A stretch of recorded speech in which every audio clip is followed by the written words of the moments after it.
एक छोटा सा गांव था जहां लोग सादगी से जीते थे लेकिन दिलों में अल्लाह पर गहरा यकीन रखते थे। उसी गांव में एक नौजवान रहता था, आरिफ। वो नेक दिल, मेहनती और अपनी माँ से बेहद मोहब्बत करने वाला था। लेकिन एक दिन उसकी जिंदगी अचानक बदल गई।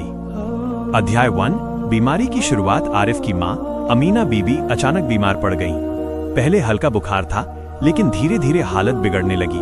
गांव के हकीम ने दवा दी मगर कोई असर नहीं हुआ। रात को आरिफ अपनी माँ के पास बैठा रो रहा था। या अल्लाह, मेरी अम्मी को शिफा दे दे, मैं कुछ भी करने को तैयार हूँ। उसकी माँ मुस्कुराई और बोली, बेटा याद रखो, शिफा दवा में नहीं, अल्लाह के हुक्म में होती है। अध्याय 2। उम्मीद की तलाश। आरिफ शहर के बड़े डॉक्टर के पास गया। डॉक्टर ने लंबा इलाज बताया जो बहुत महंगा था। आरिफ के पास इतने पैसे नहीं थे। निराश होकर वो मस्जिद के कोने में बैठ गया। वहां एक बुजुर्ग आदमी तस्बीह पढ़ रहे थे। उन्होंने पूछा, बेटा क्यों परेशान हो? आरिफ ने सब कुछ बता दिया। बुजुर्ग ने कहा, जब सारे दरवाजे बंद हो जाएं, तो समझो अल्लाह तुम्हें अपने दरवाजे पर बुला रहा है। फिर उन्होंने उसे दुआ शिफा सिखाई। अध्याय 3।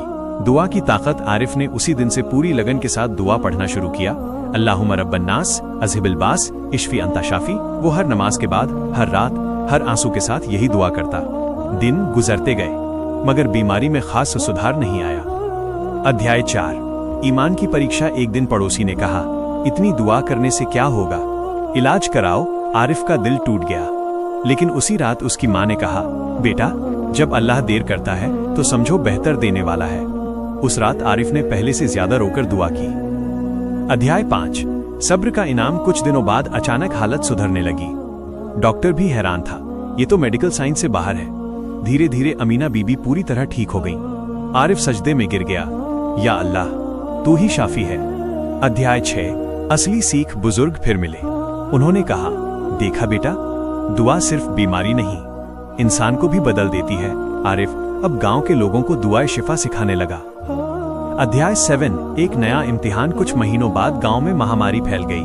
अब लोग आरिफ के पास आने लगे, हमें भी दुआ सिखाओ।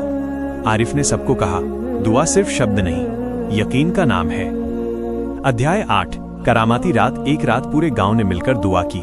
अजीब सुकून उतर आया। धीरे धीरे बीमारी खत्म होने लगी। लोग कहने लगे, ये दुआ की बरकत है।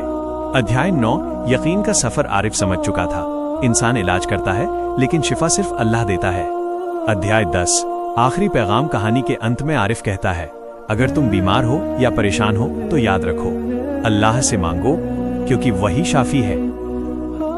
इस कहानी की सीख, दुआ कभी खाली नहीं जाती, सब्र के बाद राहत जरूर आती है। शिफा सिर्फ अल्लाह देता है। क्या आप चाहेंगे